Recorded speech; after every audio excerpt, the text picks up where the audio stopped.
Welcome to Where We Love Comics More Than I Can't Believe This Year is coming to an end. I'm your host, Arris. Before I get into today's episode, I have to announce the winners for our holiday giveaway. The fourth place winner of the $50 gift card to superherostuff.com is Brad Foster. The third place winner of the Batgirl statue is Jason Spencer. The second place winner of the Dragon Balls is Ruben Foz, and the first place winner of the Hot Toys Sideshow exclusive Ray is David Davidson. Congratulations to all of you. I've actually already reached out to you guys via email, so check your spam folder or junk folder because you gotta get your prize. If you didn't win, fret not, we'll be doing more giveaways in the future because quite frankly, it's fun to give you all stuff. As for today's episode, like most of you, I'm super excited for Star Wars The Last Jedi, hence this past Saturday being a Grey Jedi Theory episode, and this upcoming Saturday being a lightsaber themed episode, and so on and so forth. And today was going to be a Star Wars themed episode as well, but something just happened in Action Comics 992 with Booster Gold that might prove important in the whole DC Rebirth Dr. Manhattan mystery that's been going on for quite some time now. So since Booster Gold could be a key piece going forward, let's learn about him.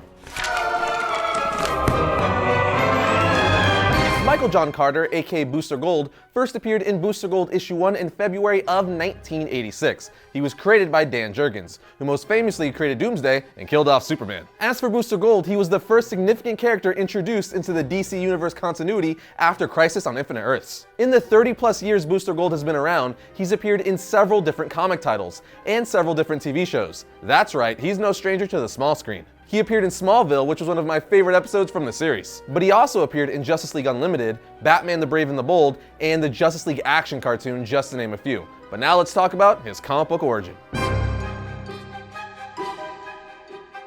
Let's get right into it. Michael John Carter was born in the year 2442. That's right, for those of you who didn't know, he's from the future. It's actually one of the most important aspects of the character. Anyway, Michael was a fantastic athlete, and because of this, got a football scholarship to Gotham University. He became Gotham University's star quarterback, but things didn't end so well when he purposely started losing games that he had gambled on. But of course, he was caught doing so, and then was expelled along with his name being disgraced, spit on, dragged through the mud, and you guys get the point. All kinds of bad things happened to him. Because of this, he was forced to take a job as a night guard at the Metropolis Space Museum. While working there alone during the night, Mike started to take an interest in the 20th century, more specifically the superheroes and supervillains from the 20th century. As time went on, he began to hate his life and was like, forget this bullcrap. So with the help of the museum security robot named Skeets, Mike stole a Legion flight ring from a Legion of Superheroes display. He also took a force field belt that belonged to Brainiac 5. But it doesn't end there. He stole all sorts of equipment from the museum to use for his uniform, like gloves and control bands that were once used by an alien villain, energy rods to power his uniform arsenal, and a power suit which used a special fabric weave to supply the wearer with incredible super strength. Once he took all of that, he then used Rip Hunter's time sphere and went back to the 20th century with his sidekick robot Skeets, who had historical records of things that took place in the 20th century. Mike used Skeets' records to see what crimes were going to happen, so he could stop them in order to make himself a popular superhero. When saving the president's life from a shape-shifting assassin named Chiller, the president awarded him with a Medal of Honor. Mike planned to use this moment to announce his superhero name to the world, which he wanted to be Gold Star. But when the president said, "Say, young fella, what did you say your name was?" all Michael could say was, Booster. No, wait, Gold. So just like that, the president called him Booster Gold. And Mike was like, oh well, I guess Booster Gold will have to do. At least it's different. Sometime after this, he created a successful company he called Gold Star Incorporated.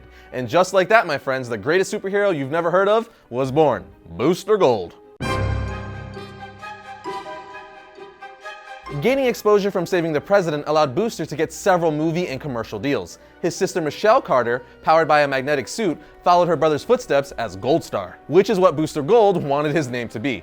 Unfortunately, she later dies battling creatures from another dimension, which needless to say, wasn't the easiest for Booster. Later on, Booster would eventually have his dream come true when he joined the Justice League / Justice League International. It's in this series that Booster was often paired with fellow leaguer Blue Beetle. It's also where the two became best friends. And the main reason when you think of Booster Gold, you think of Blue Beetle, and vice versa. They're two peas in a pod. After some time though, Booster left the league because he wanted to build up his own reputation. Because if you haven't noticed, Booster is all about fame and making a name for himself, even though at his core, he is a softie. Anyway, after leaving the league, he founded his own team called the Conglomerate. They were supposed to be competition for the Justice League and were funded by corporate sponsors. But they would soon find out that the sponsors compromised their missions way too much, so Booster left and rejoined the Justice League. You know it's bad when you leave a team you created. Speaking of Justice League, while Booster was on the Justice League, he coined the name Doomsday. That's right, Booster came up with the name Doomsday for Doomsday. When the Justice League was trying to stop Doomsday before Superman showed up, Booster says, "I wonder if that rubber-suited powerhouse is biological or some kind of doomsday machine." Then Superman finally shows up saying, "I hear you people are having some trouble." To which Booster says, "Trouble isn't the word, Superman. I'm telling you right now, it's like Doomsday is here." And just like that, Doomsday got his name. After this, Booster Gold lost his arm in a battle with Devastator, but Blue Beetle gave him a suit that acted as a life support and replicated his powers of the previous Booster Gold costumes. And with his new robotic arm and suit, Booster Gold joins Extreme Justice, a team led by Captain Atom. While on the team, Booster makes a deal with the villain Monarch, who fully heals his wounds so that he can remove his battlesuit. Now, skipping some stuff like Infinite Crisis and 52, which gave us Supernova, a persona invented by Booster Gold to hide his identity as he secretly saved the multiverse. Then you also have Blackest Night, where Booster Gold faced off against a Black Lantern version of his buddy Blue Beetle. Then after that was of course Brightest Day, and then we had Flashpoint, where he went to the Flashpoint universe and fought Doomsday. Yeah, that was awesome. But that brings us to the New 52. In the New 52, Booster Gold is first seen as the leader of the JLI, which is the Justice League International. In this DC reboot,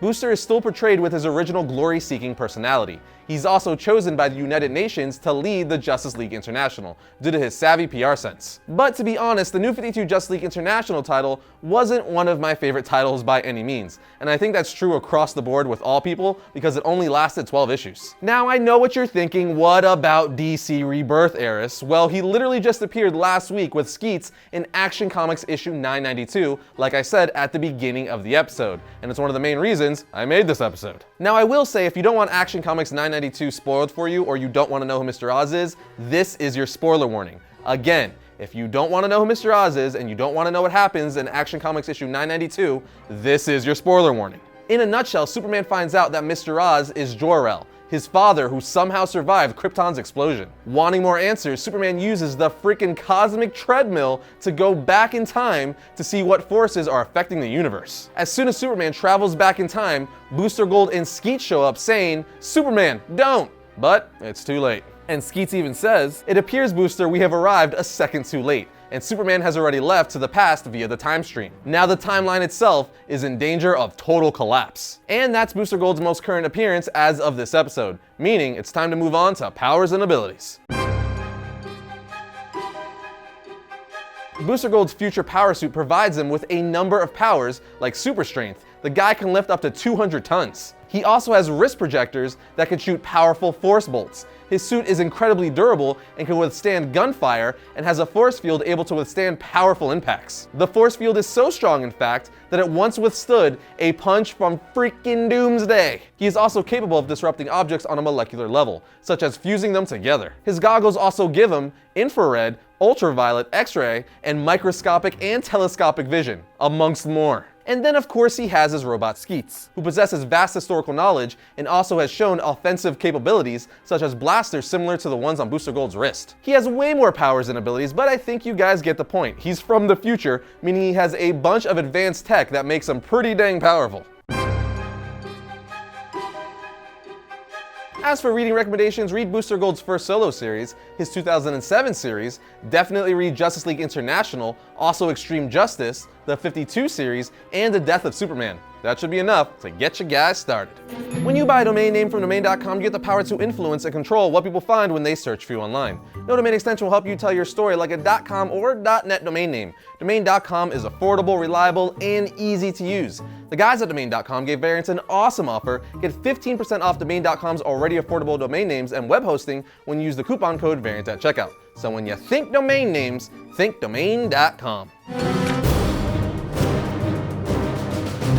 First up for Wednesday, December 6th, we have Spider-Man issue 235. the mysterious new Iron Spider rolls into Miles Morales' life with the destructive power of the new Sinister Six. Here we have Darth Vader issue 9. Putting it simply, this Darth Vader series has been amazing, and there's no better time to read it than around the release of The Last Jedi. Now we have Batman Teenage Mutant Ninja Turtles 2 issue 1. Putting it simply, the first crossover series with these guys was so good, they made a sequel. And finally, we have Batman the White Knight issue 3. This is hands down one of my favorite comic book titles coming out right now. If you're a fan of Elseworld type stories and love the Batman and Joker, you have to read this series.